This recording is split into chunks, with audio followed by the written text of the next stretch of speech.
Hello friends, welcome to math world. Doctor Sonendra Gupta online masters. Dear friends, आप सभी का मेरे यूट्यूब चैनल में बहुत बहुत स्वागत है। आज हम डिस्कस करने वाले one of the most important problem कि अगर हमें 3x3 मैट्रिक्स की अगर हमें आइगन वैल्यू और आइगन वेक्टर निकालना है तो किस प्रकार से निकालेंगे, उसका मॉडल मैट्रिक्स हमारे पास एग्जिस्ट करता है कि नहीं करता। अगर इस टॉपिक से रिलेटेड अगर आपको और भी वीडियो लेक्चर अगर आपको देखना है तो आप लेक्चर के डिस्क्रिप्शन बॉक्स में जाइएगा, वहां पर आपको सारे वीडियो लेक्चर्स मिल जाएंगे। तो आपका फिर से स्वागत है। तो डियर फ्रेंड्स, अगर आप मेरे चैनल पहली बार आए हुए हैं, चैनल आपने सब्सक्राइब नहीं किया है, चैनल को सब्सक्राइब कर लो, बेल आइकन को प्रेस कर लो, जिससे कि आपको further more interesting video lectures मिलते रहे। वीडियो को लाइक करने में कंजूसी बिल्कुल भी ना करिएगा। तो आज का क्वेश्चन हमारे पास ये है, फाइंड द आइगन वैल्यू और eigen vector of the matrix A equal to 1 2 2 0 2 1 -1 2 2। Does the modal matrix of A is exist? क्या इस मैट्रिक्स ए की मॉडल मैट्रिक्स हमारे पास एग्जिस्ट करती है? यदि हाँ तो उसको फाइंड आउट भी कीजिए। तो मैं आपको बताऊंगा क्या जरूरी है कि हर स्क्वायर मैट्रिक्स की मॉडल मैट्रिक्स एग्जिस्ट करती है कि नहीं। तो वो मैं क्वेश्चन के एंड में आपको बताऊंगा। क्वेश्चन को आप वीडियो को पूरा देखते रहिएगा, वीडियो को बिल्कुल भी स्किप मत करिएगा। तो आइए स्टार्ट करते हैं। तो सबसे पहले हमें क्वेश्चन के अंदर निकालना है, हमें दो चीजें निकालने को कही गई है। पहली आपसे बोली गई है आइगन वैल्यू, दूसरा आपको बोला गया आइगन वेक्टर, और तीसरा आपसे बोला हुआ है कि मॉडल मैट्रिक्स के बारे में बताओ कि मॉडल मैट्रिक्स क्या है। तो सबसे पहले हम इसके निकालते हैं द कैरेक्टरिस्टिक इक्वेशन। क्या निकालते हैं? Characteristic equation. अब कैरेक्टरिस्टिक इक्वेशन जो होती है वो क्या होती है हमारे पास? कैरेक्टरिस्टिक इक्वेशन होती है this is determinant of a minus lambda i equal to 0। तो अब इसका देखो डायगोनल एलिमेंट मेरे पास क्या ये है ना। तो हम क्या करेंगे, इसके डायगोनल एलिमेंट को लेमडा से माइनस कर देंगे। क्या मिलेगा? 1 minus lambda, 2 2 0 2 minus lambda, 1 -1 2 and 2 minus lambda. Okay, अब हमें सिंपल इसको एक्सपांड कर देना है। सिंपल एक्सपांड करेंगे तो क्या मिलेगा? This is 1 minus lambda in bracket 2 minus lambda का होल स्क्वायर -2। ओके, देन -2, 0 को इसमें मल्टीप्लाई करेंगे 0 मिलेगा, देन -1 का इसमें मल्टीप्लाई करेंगे तो this is a -1 plus last क्या है मेरे पास? 2 है तो 2 लिखा मैंने यहां पर। तो 0 को इससे मल्टीप्लाई किया तो 0 मिला, this is minus, then minus sign and 2 minus lambda. Okay, and this is equal to 0। अब हमें इसको सिंप्लीफाई कर लेना। क्या करेंगे अब सिंप्लीफाई करने के लिए? This is simple, this is 1 minus lambda, 1 minus lambda. इस टर्म को स्क्वायर करेंगे तो क्या मिलेगा हमें? This is 4 plus lambda square minus 4 lambda -2, this is -2।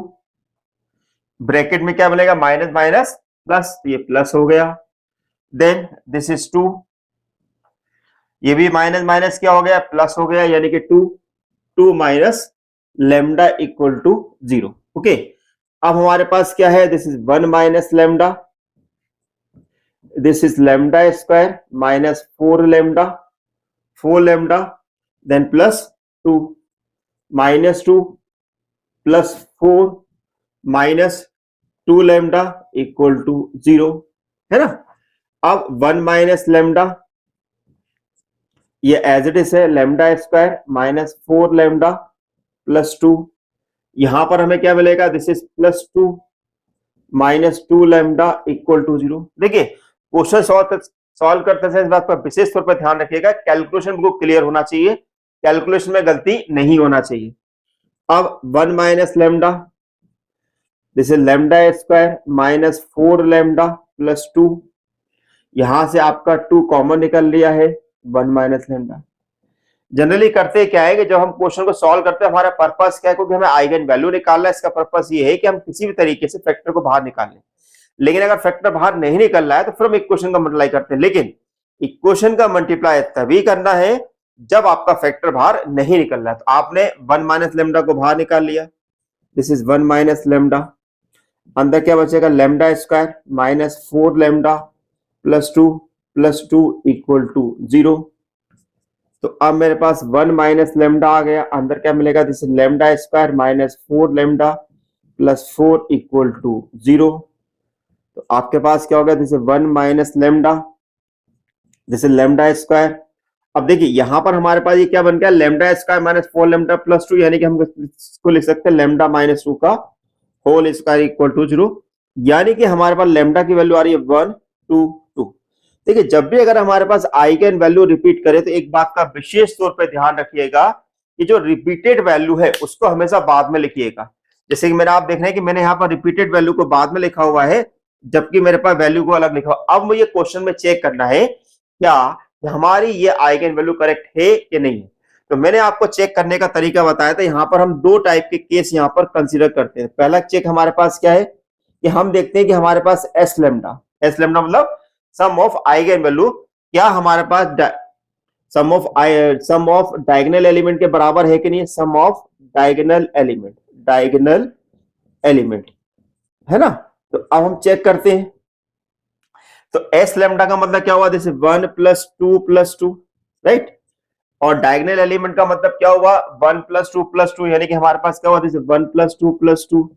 तो हम क्या देखते हैं कि दोनों वैल्यू मेरे पास इक्वल आ रही है। क्या आ रही है, इक्वल आ रही है, कि 5 इक्वल टू मुझे 5 मिल रहा है। अब दूसरा पार्ट हमें देखना रहता है क्या इस मैट्रिक्स का डिटरमिनेंट, ध्यान से सुनिएगा, क्या इस मैट्रिक्स का डिटरमिनेंट यानी कि पॉइंट नंबर 2 है जिसको बोलते हैं पी लेमडा क्या होता है, determinant of A.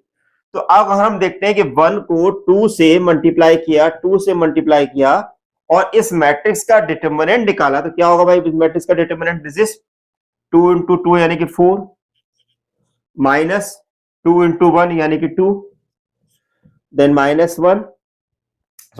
2, okay, 0 into 2 then plus 1, last वाला 2, ब्रैकेट में क्या आएगा 0 इंटू 2 एंड प्लस 2। अब 1 इंटू 2 करेंगे तो हमारे पास कितना आएगा 4, कितना आएगा 4 आएगा, और इधर कितना मिल रहा है 2 माइनस 2, ये दोनों आपस में कैंसिल हो रहे हैं, और ये कितना मिल रहा है मुझे 4, तो दोनों वैल्यू क्या आ रही है इक्वल। तो जब भी अगर हम आइगन वैल्यू निकाल रहे हैं तो इन दोनों पॉइंट को चेक कर लिया, अगर आपने चेक कर लिया तो आपका आंसर किसी भी हालत में गलत नहीं हो सकता है। तो इसको, इस चेक पॉइंट को अपने क्वेश्चन में जरूर डालिएगा जिससे कि आपको हमेशा भरोसा हो कि आपकी आइगन वैल्यू सही आ रही है। अब हम बात करेंगे इसका सेकंड पार्ट कि इसके आइगन वेक्टर्स क्या आ रहे हैं। तो डियर फ्रेंड्स, अगर आप मेरा वीडियो कर रहा है तो अच्छा लग रहा है तो अपने फ्रेंड के साथ शेयर करना बिल्कुल ही मत भूलिएगा और लाइक जरूर कर दीजिएगा। और अगर किसी भी प्रकार का यदि आपको कोई कमेंट्स पूछना है, कुछ पूछना चाहते हैं तो लेक्चर के डिस्क्रिप्शन बॉक्स में मुझसे पूछ सकते हैं, आपकी क्वेरी जल्द से सॉल्व करेंगे। तो पहले आप इतना नोट कर ले, फिर हम आगे बढ़ते हैं। तो अब हम यहाँ पे निकालने वाले हैं कि आपके आइगन वेक्टर किस प्रकार से निकलेंगे। तो हम वन बाय वन, हमारे पास जैसे कि आपने देखा कि हमारे पास 2 आइगन वैल्यू निकली हुई है, 3 आइगन वैल्यू निकली हुई है 1 2 2। तो इनके कोरस्पॉन्डिंग हम आइगन वेक्टर निकालने जा रहे हैं। तो कैसे निकालेंगे, तो फर्स्ट हमारा केस होगा केस नंबर 1। क्या है case number 1, let x1 equal to xyz is a eigen vector corresponding to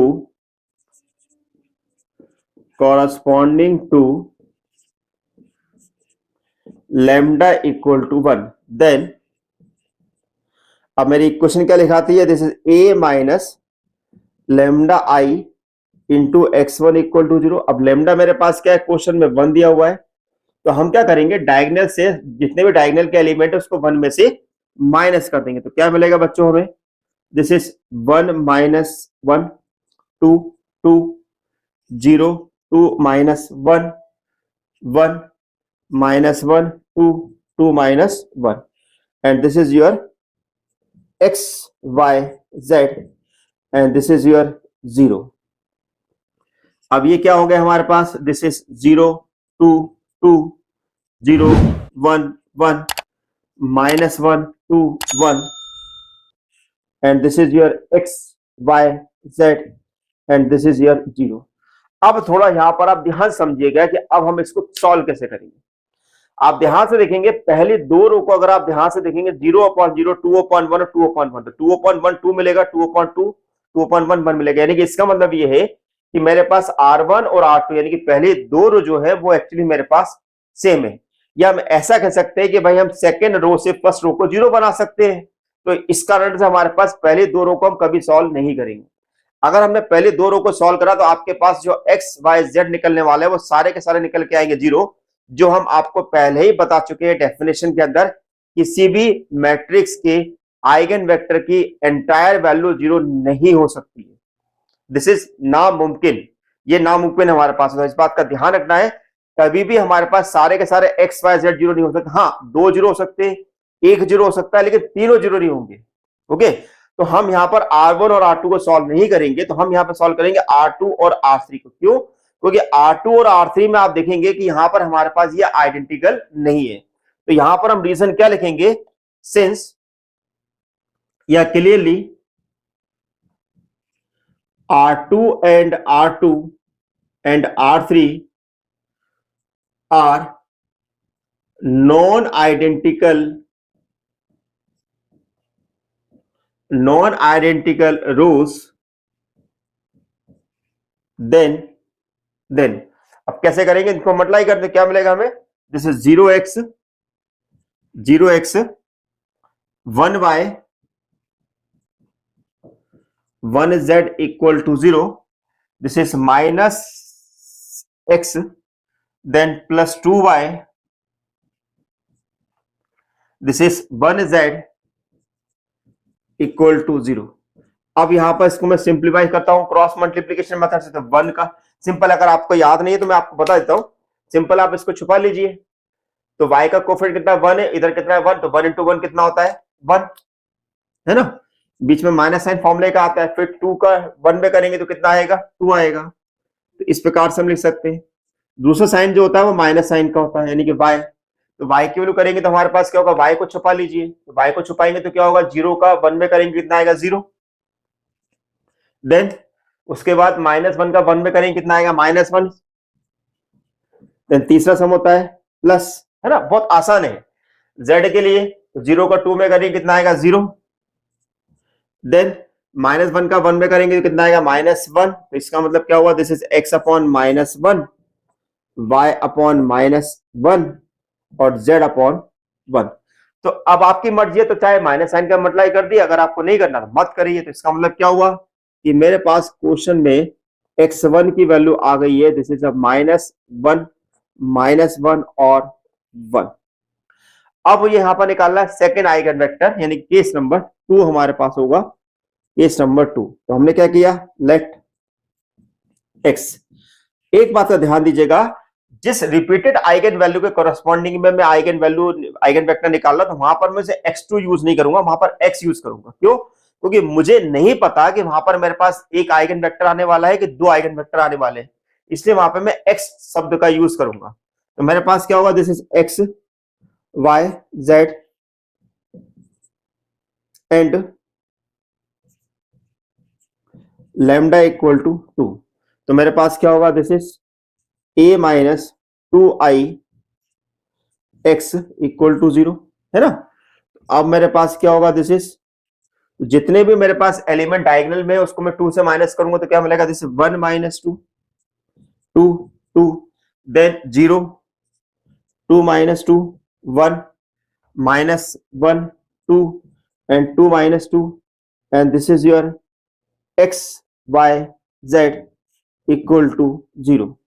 तो मेरे पास क्या हो जाएगा, -1 2 2 0 0 1 -1 2 और 0। तो अब मेरे पास क्या होगा, this is x y z equal to 0। अब इस चीज को ध्यान से देखें कि हमने क्या देखा कि 2 के कोरस्पॉन्डिंग में मेरे पास आइगन वेक्टर हमारे पास इस प्रकार की इक्वेशन बन रही है। क्या हम पहला दूसरा सॉल्व करें, दूसरा तीसरा सॉल्व करें, या पहला तीसरा सॉल्व करें? तो देखो भाई, यहां पर कॉम्बिनेशन कोई भी ले सकते हैं। क्यों? क्योंकि यहां पर किसी भी एक रो से कोई दूसरी रो जीरो नहीं बन रही। क्या नहीं है? किसी भी एक रो से कोई दूसरी रो जीरो नहीं बन रही। इसका मतलब ये सारे के सारे रो जो है हमारे पास नॉन आइडेंटिकल है, तो हम किन्हीं भी दो रो को लेकर सॉल्व कर सकते हैं। तो पहले आप इतना नोट कर ले, फिर मैं आपको इसके आगे का बताता हूं। अब हमने यहां पर ले टेकिंग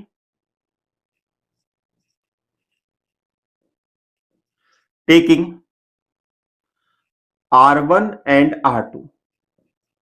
ओके, क्या मिलेगा मुझे? This is -x plus 2y plus 2z equal to 0। This is 0x 0y plus z equal to 0।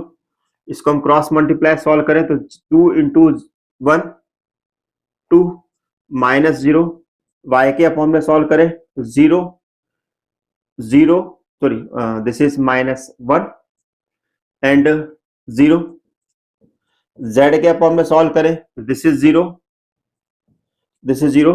तो x अपॉन कितना आ रहा है 2, y अपॉन कितना आ रहा है 1 और z अपॉन कितना आ रहा है 0। एक बार क्रॉस चेक कर ले तो this is 2 this is 0, then y minus y के अपॉन में दिस इज -1 दिस इज 0 और z के अपॉन में this is 0 and this is 0। तो इसका मतलब ये हुआ कि मेरे पास अब चूंकि हम देख रहे हैं कि लेमडा इक्वल टू 2 के लिए मेरे पास केवल एक ही आइगन वेक्टर एग्जिस्ट कर रहा है। तो इसका मतलब क्या हुआ कि जो मैंने यहां पर x लिया था वो मेरा बन गया x2। क्या बन गया? x2। तो मेरे पास क्या होगा? This is x2 equal to 2 1 0। अब क्वेश्चन में सवाल हमसे एक और पूछा गया था, क्या इस मैट्रिक्स का मॉडल मैट्रिक्स एग्जिस्ट करता है? तो भाई देखो, मैंने आपको एक लॉजिक बताया हुआ है कि जब भी अगर मॉडल मैट्रिक्स की अगर बात की जाएगी तो एक बात का ध्यान रखना है कि सबसे पहले ये देखो कि आपकी आइगन वैल्यू कितनी आ रही है। ठीक है, आपकी जितनी आइगन वैल्यू आ रही है, कहने का मतलब ये है आइगन वैल्यू कितनी आएगी? जितना आपका ऑर्डर ऑफ मैट्रिक्स होगा। तो ऑर्डर ऑफ मैट्रिक्स क्या था? 3। आपकी आइगन वैल्यू कितनी आ रही है? 3। क्या उसके कोरस्पॉन्डिंग में उतने ही आइगन वेक्टर एग्जिस्ट कर रहे हैं? तो अगर उतने ही अगर आइगन वेक्टर एग्जिस्ट कर रहे हैं तो हम ऐसी कंडीशन बोले कि हमारा मॉडल मैट्रिक्स एग्जिस्ट करेगा। अब सवाल उठता है, क्या हमारे पास इतने आइगन वेक्टर यहां पर आ रहे हैं? तो ऑब्वियसली आप बोलोगे नहीं। क्यों? क्योंकि मेरे पास 3 आइगन वैल्यू थी, मेरे पास केवल 2 ही आइगन वेक्टर आ रहे हैं। तो ऐसी कंडीशन में हमारा मॉडल मैट्रिक्स एग्जिस्ट नहीं करेगा। लेकिन क्योंकि उस क्वेश्चन ने पूछा है तो हमें इसको स्पेसिफाई करके लिखना पड़ेगा। तो वो लिखना कैसे, वो समझिए आप। तो यहां पर हम लिख रहे हैं मॉडल मैट्रिक्स के बारे में। मॉडल मैट्रिक्स, तो यहां पर हम क्या लिखेंगे?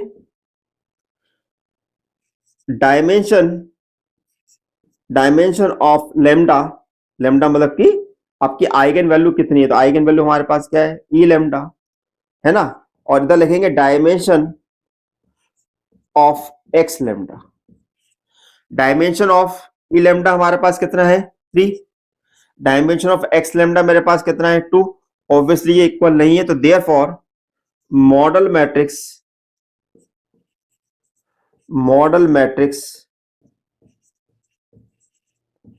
Does not exist for a. ठीक है, इस प्रकार से हमें यहां पर अपना सॉल्यूशन देना होगा। देखिए, मैं आपको पहले बता चुका हूं कि मैं आपको वो क्वेश्चन सॉल्व करा रहा हूं जो जनरली आपको आपके टीचर्स क्लास के अंदर सॉल्व नहीं कराते हैं या उनको समय की कमी के कारण वो सॉल्व नहीं करा पाते हैं। तो यहां पर हमारे पास पर्पस ये है कि मैं आपको ऐसी नॉलेज दूं जो नॉलेज आपको कहीं और नहीं मिल सकती है, जो उसको आप नॉलेज को आप ढूंढना चाहते हैं। तो डियर फ्रेंड्स, आपको मेरा वीडियो लेक्चर कैसा लगा है मुझे जरूर बताइएगा। अगर आपको मेरा वीडियो लेक्चर अच्छा लगा है तो वीडियो को लाइक करना बिल्कुल मत भूलिएगा, अपने फ्रेंड के साथ शेयर कर जरूर करिएगा। Thank you for watching my channel doctor Sonendra Gupta. Thank you so much.